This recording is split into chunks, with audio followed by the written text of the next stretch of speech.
ஐந்தாம் சங்கீதம். கர்த்தாவே, என் வார்த்தைகளுக்கு செவிக்கொடும், என் தியானத்தை கவனியும். நான் உம்மிடத்தில் விண்ணப்பம் பண்ணுவேன். என் ராஜாவே, என் தேவனே, என் வேண்டுதலின் சத்தத்தை கேட்டருளும். கர்த்தாவே, காலையிலே என் சத்தத்தை கேட்டருள்வீர். காலையிலே உமக்கு நேரே வந்து ஆயத்தமாகி காத்திருப்பேன். நீர் துன்மார்க்கத்தில் பிரியப்படுகிற தேவன் அல்ல, தீமை உம்மிடத்தில் சேர்வதில்லை. வீம்புக்காரர் உம்முடைய கண்களுக்கு முன்பாக நிலை நிற்க மாட்டார்கள். அக்கிரமக்காரர் யாவரையும் வெறுக்கிறீர். பொய் பேசுகிறவர்களை அழிப்பீர். இரத்த பிரியனையும் சூதுள்ள மனுஷனையும் கர்த்தர் அருவருக்கிறார்.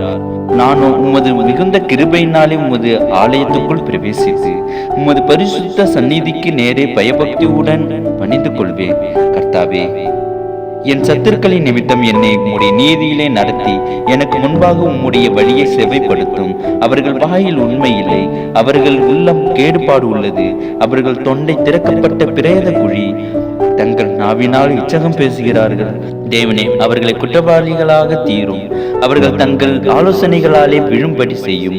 அவர்கள் துரோகங்களினுடைய திரட்சியின் நிமித்தம் அவர்களை தள்ளிவிடும். உமக்கு விரோதமாய் கலகம் பண்ணினார்களே.